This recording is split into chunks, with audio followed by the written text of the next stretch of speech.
Welcome to Spill the Tea about weddings with Sheila and Teresa. Hi, I'm Teresa. Hi, I'm Sheila.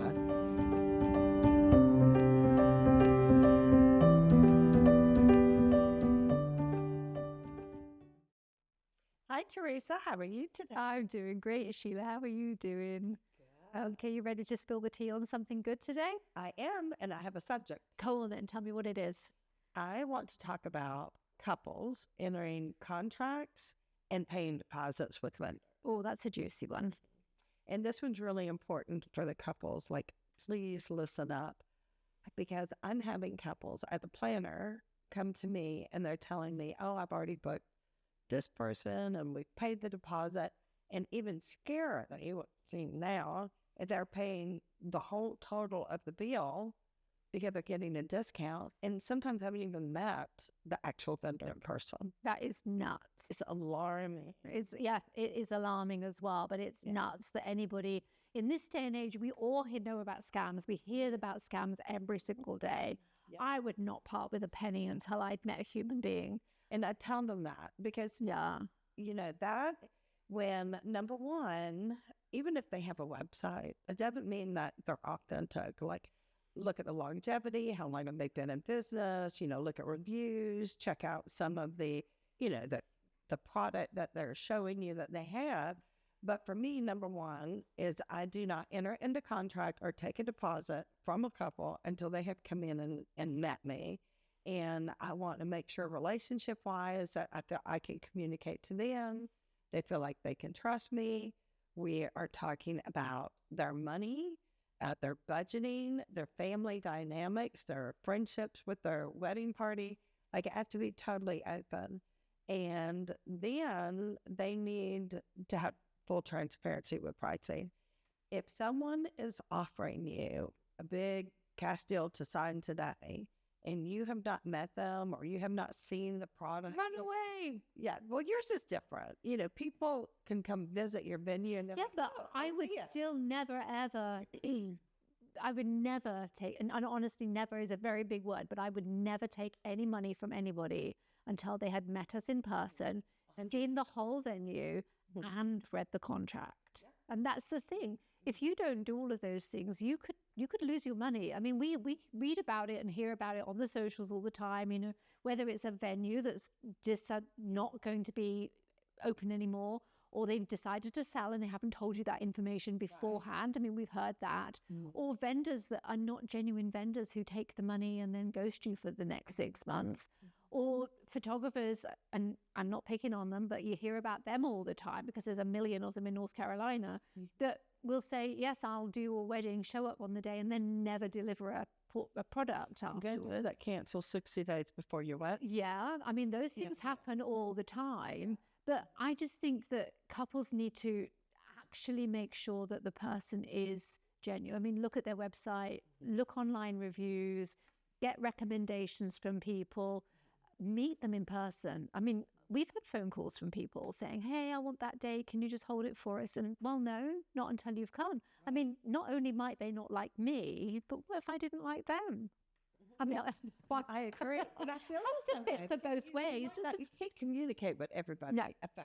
Exactly. And for what I do, I need to be able to communicate and get their honest opinion. Yes, Sheila, I like it. No, Sheila, I don't. This is what I want. And then be able to trust that that's exactly what I'm going to do. And it's the same way if I can't communicate with them. And I am shocked at how so many people are booking vendors and paying deposits and have never met them. And so, you know, my advice is to these couples, I understand that it is, if they're the vendor you really like, you think, oh, I really, really like them. If I don't book today, I'm not going to get them. Well, I'm a firm believer that things happen for a reason. They do. And if they can't Zoom with you in the next 2 or 3 days and say, hey, it's not convenient for me, but I can Zoom with you on Thursday or FaceTime and we can meet, and they can't hold that date because they're not convenient for you, then it's just not meant to be. No, I agree. I mean, we will try and accommodate people if they can't physically get to us by doing a Zoom tour. I've got quite good at those now. Or having a phone call with them and trying to, we will hold a date even to people if we know it's within reason. But once they've even had the contract, we will turn around and say, we will hold that date. We're not going to let anybody else even know that date exists until you've read the contract. And we'll hold it for 48 hours and say, that gives you time and freedom. But you're right. If it isn't happening, there's a reason it's not happening. And, there are so many vendors out there that even if you absolutely love a vendor and they become booked to somebody else because you can't accommodate a meeting with them until ready, I think that then you find another vendor, because there are lots of very good vendors out there. Very good. And not everybody is for you. But I don't like a pushy salesman. No, I don't either. And I know that sometimes I reference car salesmen, poor people. But if I go and I look at a card and say, well, I'm going to think about it. Let me have your card. And they're harassing me for my home address and email. It's like, yeah, I'm really turned off by that. Mm-hmm. So my policy is when somebody comes in, even if they fill out a contact form or we'll do a quote, and they don't reach out, I'm not going to contact them 5 or 6 times and say, well, are you going to choose me? Are you going to do this? Or this date's going to get booked up. Because I want someone to choose me because they feel like I'm the right fit, not because I gave them the biggest cut or I called them. That's scary that people are being just almost forced into making a decision because if you book today, we'll give you 20% off. That's really quite unpleasant and scammy, isn't it? Well, I just feel like it is desperate. It's scary. It's scary. But don't you think it's a bit desperate? I mean, I know that there are a lot of vendors out there and I know that there's a lot of choice, so we are all competing. But you can compete in an ethical way and be the best rather than just alarm bells off, doesn't it? Well, it would me. Those red and green flags again. Mm-hmm. That's what we need. Yeah, exactly. Yeah, couples definitely need to do that. But also, one of the things that we are both aware of that a lot of our couples don't do is read contracts. Whilst we provide them a contract and our contracts are really easy to understand, not everybody reads them, but I would say they should. Look in the camera for that. Read those contracts. Or pass it to Dad and have Dad read the contract because Dad's a good at that. Very important because every single vendor is going to be different. Every single venue is going to be different. I mean, we all make our own rules for what fits with the experience that we've had. Mm-hmm. And not one venue is going to be alike with anybody else. Same thing with planners. Like all of us planners, we have different rules. We have different layouts for our business. Like we supply different services. So it's not cut and dry. So you need to know your contracts. Absolutely. Yes, definitely. Before you sign anything, before you pay any money, read the contract. Definitely. And if you are feeling pressured, step back. And take a breath, because if that date doesn't work for the vendor that you're looking at, then perhaps they're not your vendor. And if the venue books that date to somebody else, perhaps it wasn't your venue, or perhaps that wasn't the date you were meant to get married. It's, it's not a be all and end all.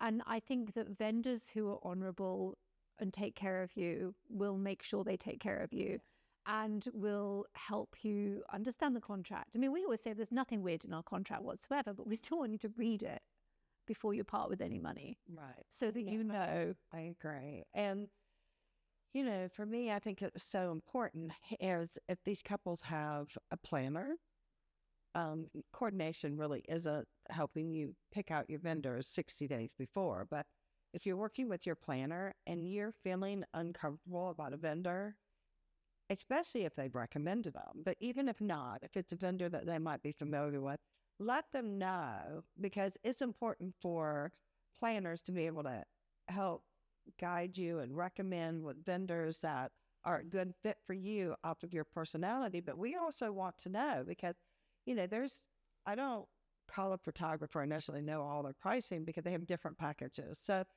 I'm recommending off of the experience I've had with them, but that's not a customer's point of view.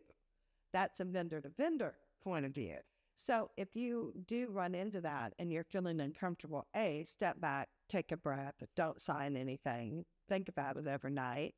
And number 2, if you have a planner, make sure you make her aware if you're feeling uncomfortable. Yes. And the thing is, you and I both have vendors that we recommend wholeheartedly because we know those red flags shouldn't be appearing with those vendors because we've worked with them a lot of times. And we know that their contracts are also probably not going to be yucky, or they're not going to pressure you into doing anything. But every contract that they get, they should be reading. Even if you've recommended them or if I've recommended them, they should still read those independent contracts, because I'm not contracting with the caterer or the photographer or the planner. I'm contracting just with the couple. Right. So they need to understand all those things. But yeah, I'm scared, Sheila, if people are really pressuring them into making decisions with discounts. And I'm seeing a lot with some of the couples that have got scheduled for next year. And it scares me. It's very alarming to me because, and I assure all of them, there's a lot of vendors out there. yeah.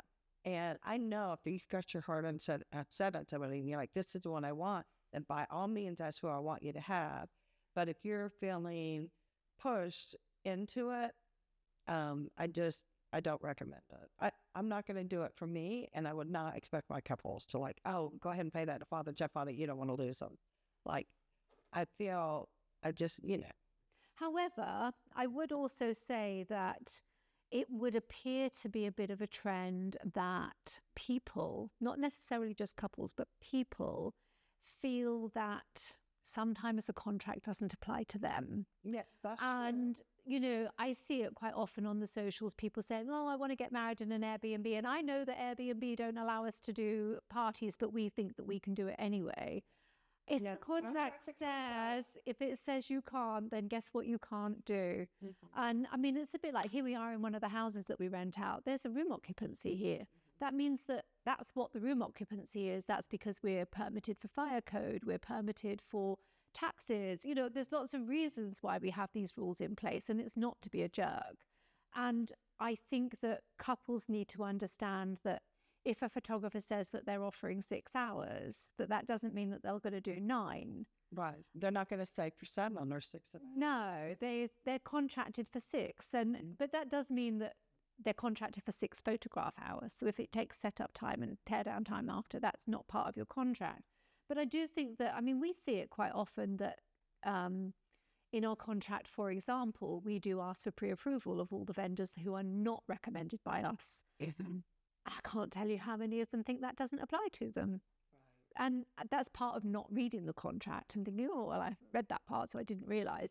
But also, I think that it's a bit of a trend to plead forgiveness instead of know about the rules in the first place. I'm a stickler for rules. Me too. I am a rule follower. Yeah. I think you know that, but me, because I'm that way with vendors. Every single contract I get of my couples vendors, I read what do they need, what do they require, do they need a table with linens, how many people do they require for a dinner meal. So I'm not only on my contract, but everybody else's contract. I make sure that I'm not scheduling someone to be there past their contract time or anything that they need or require. So contracts are important. They are. But as I say, it then does mean that it applies to everybody. And I think sometimes they need to understand that the contract isn't to be a jerk. It's because of either there's rules or there's policies, or, you know, if you've paid for 12 hours, well, it's 12 hours. It's not 14 hours. It's not 10 hours, you know. So, you know, those things are actually really important, and to understand what you've signed for. So if somebody signed you for a classic example for planning for us coordination on the day, our contract clearly says that you are expected to be the last person out. Well, if you didn't know my venue and you hadn't read my contract, and then a bride comes to you and says, oh, well, I can only afford 6 hours, well, then that's all a bit muddled, isn't it, really? So it's so important that not only do couples read my contract, but then they understand what they're asking for you. Because if they only then have 6 hours, you're not getting them down the aisle and being there at the end of the party, because it's not possible. So, and I think that sometimes vendors don't realize that actually these couples have asked for something that isn't within the remits of maybe the venue contracts. So, I mean, I don't think it's unreasonable for me to expect my coordinators to be there at the end. No, and I'm protecting my, yes. So, but sometimes they might say, but I haven't got the budget for that. Well, But that's the thing. That's where we have to look at. If you get a planner, let's go sit down with a budget. Then you'll know. Figure out. Exactly. Because it's important. It's like you don't hire a photographer without the digital camera, because you know that you're not, a planner is so important in helping all the vendors, helping the couple, helping the venue, like keep everything in check. And contracts is a part of that. Helping you not feel pressured is a part of that. To me, it goes right back around to where couples need help. They need help. They either protect themselves. Because my number one goal is my couple. Well, I mean, in total transparency to everybody, and I have a love-hate relationship with planners and coordinators. I love you. I love you so much, but there are so many who don't necessarily have the couple's best interests at heart. And those are the ones that my eyes roll at. And I think, don't waste your money, but a great planner, and you should be cloned, but there are others that are like you, should be one of the top priorities, but a good planner. Right. Because that way that planner is going to read those contracts as well and say, hey, by the way, have you realized that, you can only party until 10:30 because the bartender can only serve and they've got to be out by midnight. And all of these things are considerations that if they haven't read the contract themselves, they won't even know, because they haven't considered that. It's a bit like timelines, isn't it, really? Oh, well, I'm going to get married at 5. Well, have you considered that it's going to be dark at 5:30? So when are you going to get sunset pictures? All of those things happen because they've read contracts and they have cocktails till 11. And it's like, yes, no, your vendors have to be out and they need an hour and a half and they need... Exactly. There's just a lot that goes into it. But one thing I do want to finish on this, talking about contracts and not feeling pressured or being pushed into booking if you're not 100% sure. On the other hand, saying, if you've met your dream vendor and you've got their price and you've met them and you're like, man, I really feel like we got a connection, I'm not saying wait a month, because I've had that where 3 different people I met with in August are now reaching out in October, and I'm like, I'm sorry, I've already booked. Mm-hmm. And it really breaks my heart because I felt like I connected with them and would have been a great relationship. So don't wait so long. I'm just saying, sleep on it. Go home and spend an hour and think. Well, I mean, you don't even have it. If you want to go ahead with somebody, just read the contract. Right. If you've got the gut feeling that, yes, they're a good person, just read the contract. And if that works with you, then say, yes, that's what we want to do. Don't wait a month or 2. No. Like a day. Wow. Like more. Just read the contract. Before you part with any money, read the contract. Right. And whatever you do, that's the key, is before you pay a deposit, feel confident. Yes. Confident, trust, and, feel sure. If you're not sure, if you're questioning at all, do not sign a contract and pay a deposit, because you can be locked into that. Yes. Even if you choose another venue, you can be locked. What did they say? Act in haste, repent at leisure. And I think that could be the moral of that story sometimes. I agree. We're going to finish on that too. Very good. Yeah. Words of wisdom. We spilled the tea. Make sure that you like, share, and spread the good word of our contact. Thank you. No idea what delete that now. Like, follow, and share. Whatever it was.